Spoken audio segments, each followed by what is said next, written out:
अगर 1 जनवरी की बात करेंगे तो भारतीय लोगों में आपको बहुत ज़्यादा उत्साह देखने को मिल जाएगा।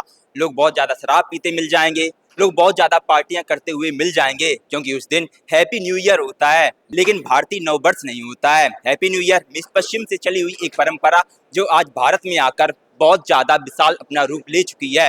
लेकिन कुछ लोग इसका विरोध नहीं कर रहे, बल्कि हिंदू नववर्ष को अपनी परंपरा को जिंदा रखने के लिए कुछ कार्यक्रम करा रही हैं। इसी कार्यक्रम को लेकर हम लोग आए हैं ग्रेटर नोएडा की स्वर्ण नगरी में। कैसे हिंदू नववर्ष युवाओं के बीच जीवित रखा जा सकता है, ये लोग कार्यक्रम करा रही हैं।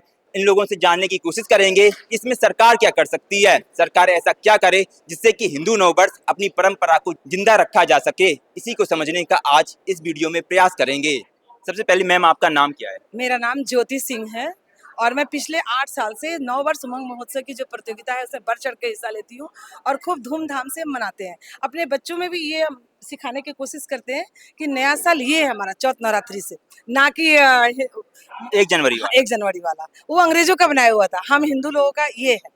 ठीक है, अभी तक मैंने बहुत सारे सर लोगों से बात की थी। हाँ जी। मैंने बहुत सारे प्रश्न भी पूछे, लेकिन आप पहली महिला मिली हैं। सबसे पहले मेरा प्रश्न यही रहेगा कि 1 जनवरी को जो नववर्ष मनाया जाता है, जो लोग मनाते हैं, ऑब्वियसली वो होता नहीं है, मैं भी इस बात से सहमत हूँ।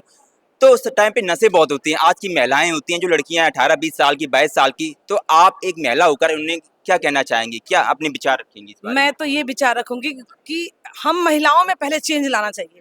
हर घर की नींव एक महिला होती है, तो महिला सशक्तिकरण जगह जगह चलाया जाता है और इसमें तो जितने ज्यादा हो सके इस वाले जो हमारा भारतीय नववर्ष उमंग महोत्सव है उसमें महिलाएं जुड़े, जिसके कारण हम लोग प्रतियोगिता का आयोजन करते हैं। रंगोली हो गया, मेहंदी हो गया, कलाकृतियां, डांस प्रतियोगिता हो गया, चित्रकला हो गया, और घर घर जाकर के एक एक माँ से संपर्क करते हैं, बहनों से संपर्क करते हैं।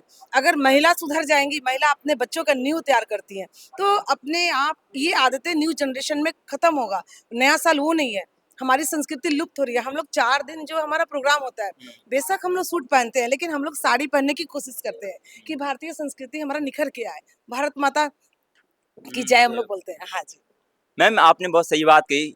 एक बात तो आप मुझे और बताइए, लेकिन हम लोग कोशिश तो बहुत करते हैं, पर फिर जब हम लोग आईआईटी की बात करते हैं, एमआईटी की बात करते हैं या कोई कॉलेज की बात करते हैं, किसी भी कॉलेज का मैं नाम लेना नहीं चाहूँगा, फिर वहाँ पे एक ऐसे डांस देखते हैं, वल्गैरिटी देखते हैं, जहाँ पर बहुत सारे प्रश्न खड़े हो जाते हैं। इसके बारे में आप कुछ कहना चाहें? ऐसा है कि हमारे हिंदू जहाँ से हम जन्म लिए हैं भारतवर्ष में, ये चीज़ नहीं था, नहीं है। अंग्रेजों का सिखाया हुआ है। लोग जो है एक दूसरे को देख करके वेस्टर्न कल्चर मतलब वो अपना रहे हैं, और जो सरासर गलत है। कपड़े कम पहनना, इस तरह के वाले गाने को चला करके डांस करना। मैं जहाँ तक समझती हूँ कि हमारी संस्कृति में जो साड़ी का जो महत्व है, और जो साड़ी पहन करके जो बच्चे जो बोलते परफॉर्मेंस करते हैं, चाहे कहीं भी अभी भी है हमारे यहाँ, अभी भी भारत में। आप चले जाइए केरला में, महाराष्ट्र में, आप चले जाइए। मैं भी हैदराबाद गई थी, वहाँ के कल्चर देखी, वहाँ के लड़कियों की देखी, संस्कृति को देखी, मैं दंग रह गई। वहाँ पे छोटे कपड़ों में नहीं आना है बच्चों को, अपने कहीं भी कलाकृतियां को भरना है तो साड़ी पहन करके अपने ड्रेस में रहना है। वो मुझे बहुत अच्छा लगता है, और मुझे लगता है कि ये चीज़ थोड़ा सुधार कब होगा, जब हम सुधरेंगे। तो हमारा एक होता है ना कि हम सुधरेंगे, हमारा परिवार सुधरेगा, समाज सुधरेगा। जब मैं ये बात मैं नहीं कहता हूँ, जब लोग कहते हैं ये बात कि महिलाओं से कि आप कपड़े पहनिए, अच्छे से साड़ी पहनिए, अपना ये कल्चर है, ट्रेडिशन है, अपनी परंपरा है, ये पश्चिम से आया है, ये जीन्स या बहुत सारी चीज़ें, शॉर्ट्स वगैरह, तो वो कहती है ये मुझ पे थोपा जा रहा है। सब नहीं, इसमें अवेयरनेस की जरूरत है, महिलाओं को जागरूक होने की जरूरत है। कहीं नहीं दबाया जा रहा है। हमारी संस्कृति का उद्देश्य ये नहीं है, कभी भी कहीं भी देवी देवता के आप किसी भी अभी हम लोग नवरात्रि का त्योहार मनाएंगे, उसमें देखेंगे सभी देवी देवता कभी कहीं दिखा है आप लोगों को साड़ी में अच्छे परफॉर्म। तो ये जो कहते हैं ना कि दबाया जा रहा है, उनको ये नॉलेज नहीं है, उनको ये चीज के अंदर से मेंटली मतलब उतना ही दिमाग में उनके घुस चुका है कि हमें ये परंपरा सही है, ये सही नहीं है। अच्छा, ये जो कार्यक्रम हो रहा है इसका क्या उद्देश्य है आपका कराने का? इसके पीछे का उद्देश्य ये है कि हमारा युवा और समाज हमारे संस्कृति से दूर जा रहा है, उसको संस्कृति में रखने का प्रयास हमारा इस आयोजन में है। क्या आपको लगता है आप कितने सफल हुए हैं ऐसे आयोजन कराने से? कितने लोग आ रहे हैं, अपनी संस्कृति को अपना रहे हैं, या उस संस्कृति जो पश्चिम से आ रही है उसका कितना विरोध कर रहे हैं? आपको क्या लगता है सबका? आज बहुत अनुकूलता है समाज में, और भारतीय संस्कृति जो भारत माता का आत्मा है, उसको समाज स्वीकार कर रहा है। आज पूरे देश में सनातन के प्रति आकर्षण है, ये आपको भी दिखाई देता होगा, और सनातन की एक लहर है। जैसा कि मैं देख पा रहा हूँ पिछले 5-6 सालों में, जैसे कि मैं देख पा रहा हूँ कि जैसे कि 1 जनवरी होती है, तो आज के टाइम पे क्लब से ज़्यादा मंदिर में भीड़ होने लगी है। ये बात मैं मानता हूँ। लेकिन इसमें सरकार क्या कर सकती है? सरकार ऐसा क्या करे जो व्यक्ति अपनी संस्कृति की ओर दोबारा वापस आ सके? इसके बारे में आप कुछ सरकार को सलाह देना चाहें? सरकारें आती हैं जाती हैं, सरकार ने इसको समाज को जगना पड़ेगा, और समाज स्वतः इस तरफ संस्कृति की तरफ झुके, और इन्हीं प्रयासों के आधार पर समाज संस्कृति से जुड़ेगा। सरकारें कुछ नहीं कर पाएंगे।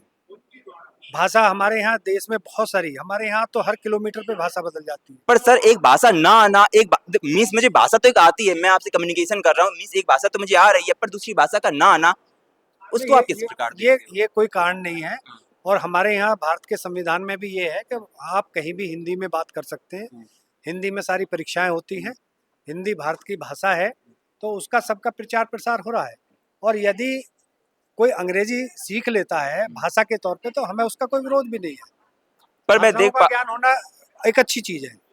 पर सर मैं देख पा रहा हूँ कि अंग्रेजी स्कूल हिंदी मीडियम से ज्यादा आज के टाइम पर अंग्रेजी मीडियम खोले जा रहे हैं। ये बात तो आप कितनी बात इससे मेरे से सहमत है इस बात क्योंकि पूरे विश्व के परिदृश्य में देखा जाए तो, क्योंकि अंग्रेजी ऑल वर्ल्ड की भाषा है, ठीक है। और वहाँ जब स्टूडेंट पढ़ता है तो ये इसके मन में ये रहता है कि यदि मुझे विदेश में जाना पड़े तो वहाँ की मुझे भाषा आनी चाहिए। तो इसलिए अंग्रेजी का प्रचलन है, इसमें कोई हम नकार नहीं सकते, लेकिन जो हमारी संस्कृति है वो खत्म नहीं होनी चाहिए। आज जो अंग्रेजों के त्योहार हैं, जैसे हम जिस कार्यक्रम को हम कर रहे हैं, ये 1 जनवरी को नववर्ष होता है, अंग्रेजी नववर्ष मैं उसे मानता हूँ, लेकिन हमारा जो नववर्ष है वो पूरी तरह प्रमाणिक है, और वैज्ञानिक तरीके से है। बिल्कुल, इस समय मौसम बदलता है, पतझड़ का मौसम जाता है, बहुत सारी चीजें होती और जो हम यहाँ नवरात्रे होते हैं, व्रत रखते हैं, तो ये बॉडी में भी परिवर्तन होता है, बॉडी के अंदर भी ऑर्गन्स में भी परिवर्तन होता है। तो व्रत रख करके हम अपने शरीर को भी ठीक रखते हैं। तो हमारा जो हिंदू नववर्ष जिस दिन से शुरू होता है वो पूरे वैज्ञानिक प्रमाणिकता के साथ शुरू होता है। पूरे ग्रह नक्षत्र, जो सूर्य की दूरी, चंद्रमा की दूरी, उन सबकी गणनाओं से हमारे ये नववर्ष प्रारंभ होता है। ये पिछले 20 वर्षों से ग्रेटर नोएडा में ये कार्यक्रम बन रहा है।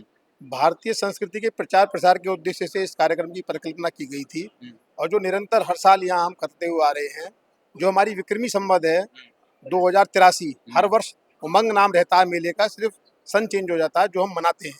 अच्छा, तो 2083 के नाम से इस बार ये मनाया जा रहा है। तो इसका आपका उद्देश्य क्या है, इस कार्यक्रम को आयोजित कराने का आपका? देखिए, इस कार्यक्रम का उद्देश्य युवा पीढ़ी को अपनी भारतीय संस्कृति से अवगत कराना है। ज्यादातर युवा वर्ग को ये पता है कि अगर हम किसी से भी पूछेंगे कि नववर्ष कब आता है, तो 100 में से 99 बच्चे ये बोलेंगे जी 1 जनवरी को आता है। लेकिन हमारी संस्कृति में, जो भारतीय संस्कृति है, हिंदू संस्कृति है, उसमें चैत्र प्रतिपदा को नववर्ष मनाया जाता है। और उसका आप देखते होंगे प्रकृति भी उसका स्वागत करती है। हर वर्ष चैत्र प्रतिपदा के जब भी आप निकलेंगे तो आपको देखेंगे कि सारे पेड़ पौधे लदे हुए रहते हैं। मौसम बदल जाता है, मौसम बदल जाता है, बहुत सुहावना मौसम होता है। जबकि जो अंग्रेजी नववर्ष है उसमें बहुत भीषण ठंड रहती है। तो ये भी एक बहुत बड़ा अंतर है इसमें। पर सर मैं यहाँ पर आपसे एक प्रश्न पूछना चाहूँगा कि आप देखेंगे धीरे धीरे जो पश्चिमी जो सभ्यता है वो भारत में आती जा रही है, और इससे जो भारतीय युवा है वो बहुत ज़्यादा संकुचित होता जा रहा है। संकुचित इन द सेंस, मान लो शराब का कल्चर बहुत बढ़ रहा है। आप 31 दिसंबर को देखेंगे रात को तो बहुत बड़ी बड़ी पार्टी हो रही है, बहुत क्लब्स भरे रहते हैं। इस पर आप क्या कहना चाहेंगे, और इस नववर्ष से लोगों के बीच क्या सच में बदलाव आ रहा है? देखिए, इस कार्यक्रम का आयोजन ही इसी उद्देश्य से किया जा रहा है कि जो पाश्चात्य संस्कृति हमारी संस्कृति पर हावी हो रही है, जो हमारा युवा वर्ग भ्रमित हो रहा है, जो सिर्फ 31 तारीख को बड़ी बड़ी पार्टी कर न्यू ईयर मनाना जानता है, उसको अपनी संस्कृति से हम अवगत कराएं। और हमारा जो इतिहास है, जो भारतीय संस्कृति है, उसका जो इतिहास है बहुत बड़ा विशाल इतिहास है। उन्हें उनकी जानकारी होनी चाहिए, जो हमारे पूर्वज है उनकी जानकारी होनी चाहिए।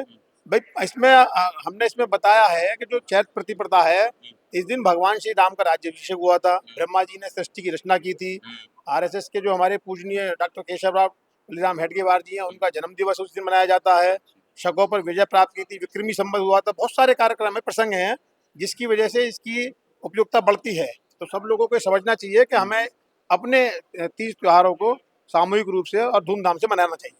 चलो ये बात मैंने मान लिया, पर सर आप देखेंगे कि आज की जो इंग्लिश मीडियम स्कूल होते हैं, बहुत बड़े बड़े कॉलेज होते हैं, आईआईटी की बात कर लूँ या एनआईटी की बात कर लूँ, आप वहाँ पर ध्यान से देखेंगे जो हिंदू जो कल्चर के त्यौहार होते हैं उनको मनाया मनाया जाता है। ये नहीं कह रहा हूँ मैं मनाया नहीं जाता, पर इस प्रकार से मनाया जाता है कि भेदभाव की तरीके से। जैसे कि क्रिसमस आप ले लो, क्रिसमस अंग्रेज का है तो वो ऐसे मनाया जाएगा, दिखाया जाएगा कि बहुत बड़ा त्यौहार है। अगर मैं क्रिसमस मना रहा हूँ तो मैं बहुत एलीट परिवार से आता हूँ, बहुत एलीट हूँ, लेकिन उसी जगह मैं कोई छोटा सा त्यौहार, कोई बसंत ऋतु का, कोई सरस्वती पूजा मैं ले लूँ, उसको मनाऊँ, तो बात फिर बहुत छोटी छोटी बातें की जाती हैं इस पर। देखिए है क्या कि पिछले कई वर्षों से जब हम गुलाम रहे, कई सौ साल गुलाम रहे, आज़ादी के बाद भी जो पश्चिमी सभ्यता है वो लगातार हावी होती जा रही है। और अगर आप देखेंगे पिछले 10-12 सालों में बहुत बड़ा बदलाव आपको देखने को मिलेगा। अभी लास्ट ईयर या पिछली बार आप देखेंगे 31 तारीख में जितनी भीड़ इन पार्टियों में थी उससे ज़्यादा भीड़ हमारे मंदिरों में थी। बिल्कुल सही बात जितने है, भी हमारे मंदिर वृंदावन हैं, में थी, हाँ। हाँ, जितने भी हमारे मंदिर हैं जो पूजनीय स्थान है वहाँ इतनी भीड़ थी, लाखों की संख्या में भीड़ थी और बहुत ज़्यादा रिकॉर्ड टूटे हैं। तो एक बदलाव ये आ रहा है और छोटे छोटे प्रयासों से ये बदलाव आता है। इसी क्रम में ये प्रयास किया जा रहा है और सिर्फ यही नहीं, पूरे देश भर में ये कार्यक्रम मनाए जाते हैं जिससे सभी लोगों को अपनी संस्कृति पता लगे। और ये बदलाव मैं समझता हूँ आने वाले समय में जो आप बता रहे हो, जो कुरीतियाँ हैं वो यहाँ से दूर होंगी और बच्चे इसको अपनाएंगे। बिल्कुल, जैसे जैसे कि आपने सर के विचार सुने, ये विचार हर किसी व्यक्ति में आज के टाइम पे होते नहीं है। आज के लिए बस इतना ही। आप देख रहे हैं नेक्स्ट जेन ब्रॉडकास्ट। धन्यवाद।